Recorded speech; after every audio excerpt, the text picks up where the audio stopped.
What is up, my friends? So, American Horror Story Apocalypse is the latest season in the American Horror Story anthology series that has become so beloved and had so many what the fuck moments throughout that people just want more.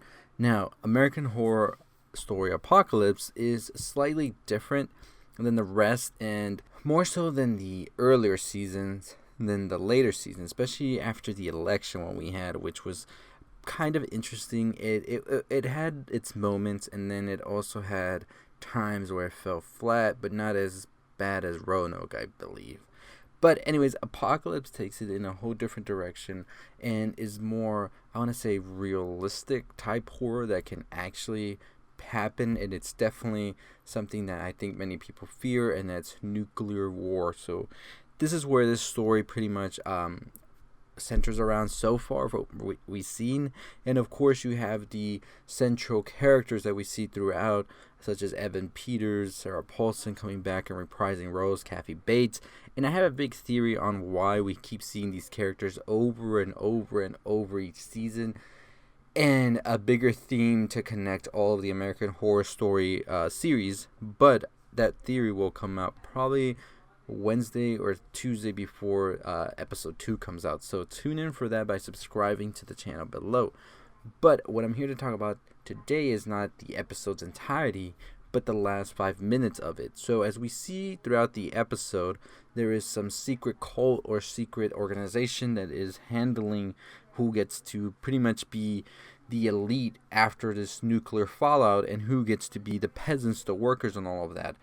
What we find out at the end, however, is there is a higher being there that is overlooking all of this, and that higher being turns out to be the character Michael Langdon. Now, Michael Langdon, if it doesn't sound familiar to you, then that might be because it's pretty much like years and years in the making, and we hadn't heard anything from this character, I believe, since Murder House, so that's probably the reason you're not too familiar with the character.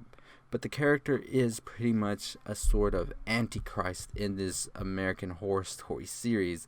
And what we find out is that he is sort of leading these organizations and whatnot into what we're not too sure yet. It's definitely still something that is up for debate of what is the final resolution in this. But we do know that this season was going to directly tie Murder House and Coven together, so definitely we can see the parallels right now that are coming together with societies and also with Michael Langdon's introduction.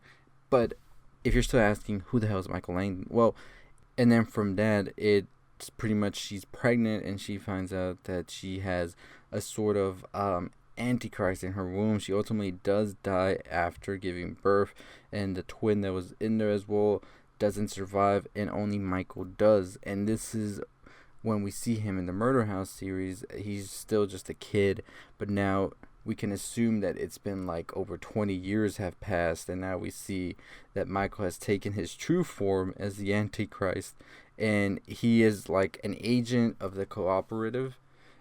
And the cooperative, we're not too familiar with what they are yet or who they are, and I'm thinking it has something to do with Coven, which we'll find out maybe mid-season. I believe that the first half of the season will definitely be exploring Michael and how he came to be for Murder House all the way up into Apocalypse, and maybe some intersections of all this series follow that. And he definitely has a lot to do, I believe, with everything, and will have a deeper connection than just this season. And I wouldn't be like I wouldn't say that we should what is the word I'm trying to find. I think that Michael would definitely have a very hard impact on American Horror Story, and we'll see a lot of the influences that probably happen in a lot of the series episodes come from this character itself walking amongst humans. But yeah, as I said, he isn't sort of the leader, but he is like a pretty big deal happening right now with the cooperative, who are pretty much the ones behind everything that's going on with these secret societies that are running around in this nuclear war. But anyways, as I said, Michael Langdon is the offspring of Tate Langdon, who was a vengeful ghost, as we know, in Murder House, and Vivian, who was pretty much the vessel of sorts. So interesting when we saw him at the end of this, and it took me a while to figure out exactly who he was, and just it clicked on my brain. Did a little research, and yeah, it took me back all the way to Murder House, which was like 8 seasons ago. So I think that the show really is trying to tie itself together, and will definitely do so in one more season. I truly believe there's one more season left of American Horror Story, and the reason for that is definitely something I'm going to be talking about in that video that's coming out next week, because the theme of it with the 9th one and all of that definitely goes together with my theory on where Ryan Murphy was trying to take all of this. And although he did maybe get inspired as the years went by with different things and changed the narration of the show, I think at the end the finish line was always the same, and he was always going to keep it like that. So I don't know. I'm hoping to see a lot in Apocalypse. Overall, I think that the series is off to a great start.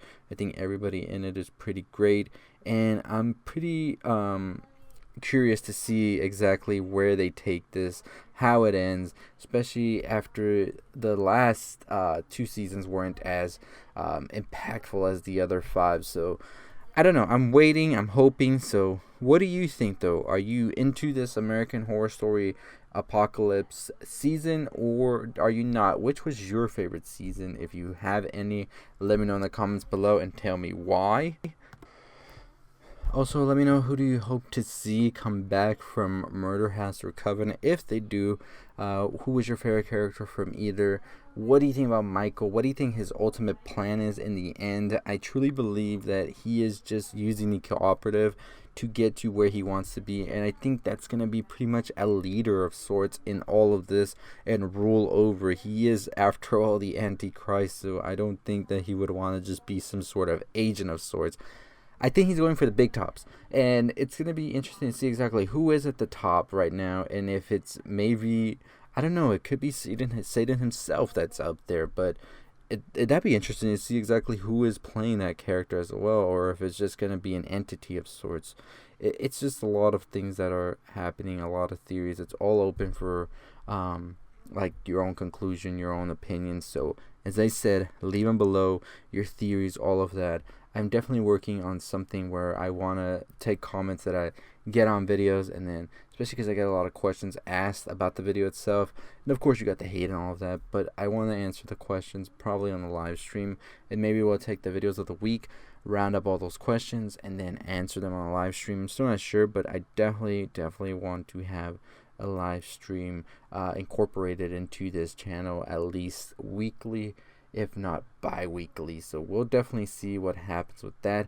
But if that's something you want to see, let me know in the comments below, or something where we talk about a certain movie for maybe 30 minutes on live stream. Y'all ask questions, I try to answer them as best as I can. I ask questions as well, and it's just a whole big chat with as many people that can come on the stream, and I think that'd be interesting to do. So there's a lot of theories, a lot of ideas that are going through my head on how I want to make this channel be more inclusive to everybody and really have that community dynamic I've always wanted it to have. So if you have any suggestions on that, please share them below. If you haven't already subscribed to the channel, go ahead and do so right now. We're like 600 subscribers away from getting to 6,000. Hopefully I want to get to that number by the end of the month, if not sooner. That'd be amazing if we do, but the only way you can do that is by sharing, liking, comment, share. I think I should share twice, but you got to do all that, and that's the only way we can grow this channel into where it needs to be, 10,000 subscribers before the end of the year for sure. And as always, that's going to do it for me. I'll see y'all next time. Stay positive.